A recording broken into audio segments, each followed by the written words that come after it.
Oh, yummy. Look at this. This is a family tradition, but with a twist. We've been making this for years. This is seafood souffle. Well, let's get to it and make it right now. Ingredients. Well, since we're doing seafood, we've got some shrimp and we got some genuine imitation crab meat because I can't afford the real thing. This will work. I'm going to throw in some onion. And those are our basic ingredients. Now, along with that goes some cheese slices, some bread. Works out to about 8 slices. And then we're going to mixture we're going to pour in when we're done. So we need some milk, some mustard powder, and 4 eggs should ought to do it. And that's all the ingredients we need for this. So let's get to it. I'm going to chop up our onion first. There. That's about a cup, I'm going to guess. Let's see here. If it fills half that container, it's about a cup.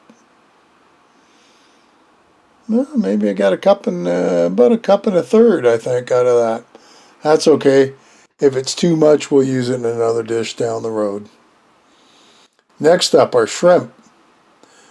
I've already taken the tails off them, given them a rinse, but I think I'm going to cut them in half so you got smaller bite-sized pieces. And for sure you're going to taste the seafood. You'll taste the shrimp. It just won't be big chunks of it. Which, as you know, I don't really care for. There. So they're all ready to go. And one of the biggest things to making this souffle is you get everything ready. That way you don't have to fight with it down the road. So you want whatever you're putting in chopped up. Your bread ready. If you're using butter or margarine, that ready to go. Everything. Because it makes assembly so much quicker. So into our genuine imitation non-crab crab meat. It tastes the same. Come on. Unless you're a connoisseur. Actually, I've never had crab meat. The real thing. But there we go. Into a bowl it goes. There's quite a bit there. So into our frying pan, tablespoon of oil, medium heat, of course, and in goes, well, about half-ish of our onions. You want them nice and softened. You can saute them down until they're brown if you'd like. As long as they're softened, they sweetened up more than enough for me. And I've done this both ways too. I've done it with raw onions. That's actually the way my dad always made it, with raw onions. I just like I like the taste of the cooked onions. And here's the onions we're working with. So this is what we're using. A tin makes for easy cleanup. Now we bring our bread slices out. Now the original recipe called for buttering both sides and cutting the crust off. I'm not doing either. I'm going to butter the one side and just use that, and I'm going to keep the crust on. Now I'm making enough to put that first layer on because I'm not entirely sure how much it's going to take. I know roughly what I think it'll be, but you don't want to get halfway through this and have to go and butter more stuff.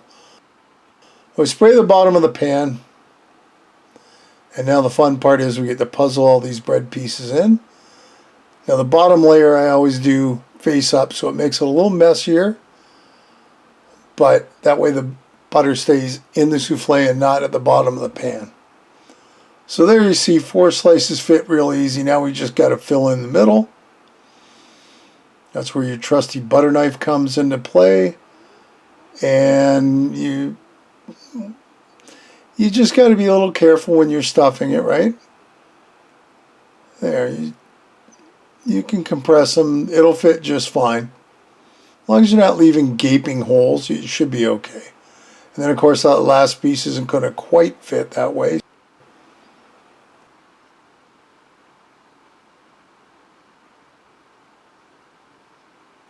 There.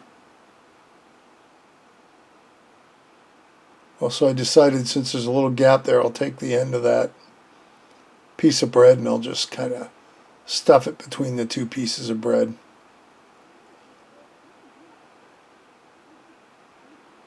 Just like that. Okay. It's not pretty, but it tastes good. So now the assembly part. Cheese slices.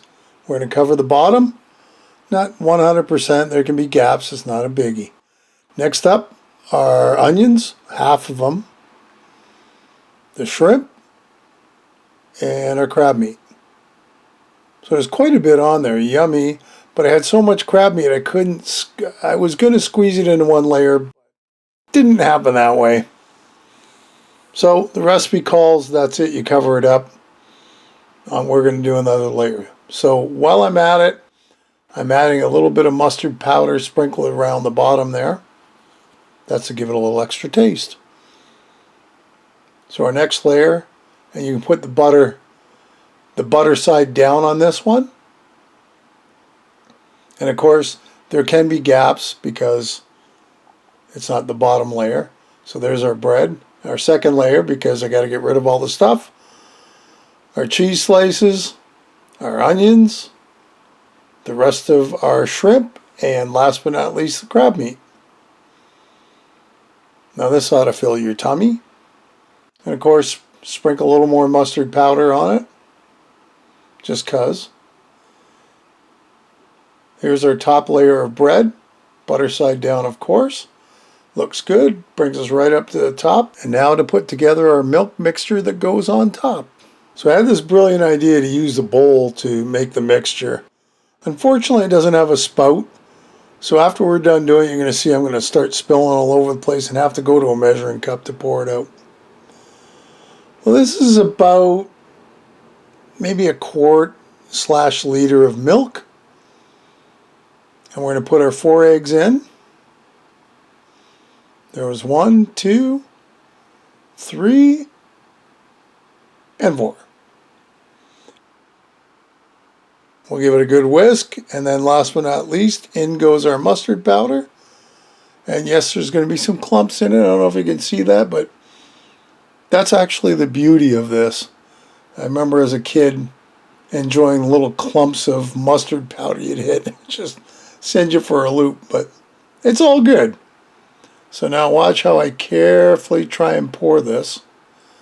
And of course it spills along the way because you can't be quite as direct as you can with a spout. So I poured about half of it in, then I got a little, because you want to cover up all the bread and be as even as you can. So as you can see, it's a lot more direct when you have the right thing to pour it with. And we'll just make sure we cover up all the bread. Beautiful. Now your cooking time for this, when we get to it, is going to depend on how much of this you make. If you prefer it a little drier, like my daughter does, then you might not want to put quite as much milk in. But the idea is we're going to wrap it up now. We're going to put it on a tray. It's going to go in the fridge overnight because this is normally a morning dish. I've had it for dinner too. It's just as good. So we wrap it up and we'll let all the milk kind of soak in to the bread.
Hey, another great recipe. I hope you'll give it a try. Leave me a comment below, one way or the other. Listen, if you haven't subscribed, hit the subscribe button and hit the bell because that'll tell you the next time I upload a video. Feel free to share this and any of my other videos. And thanks for stopping by and watching. We'll see you next time. Bye-bye.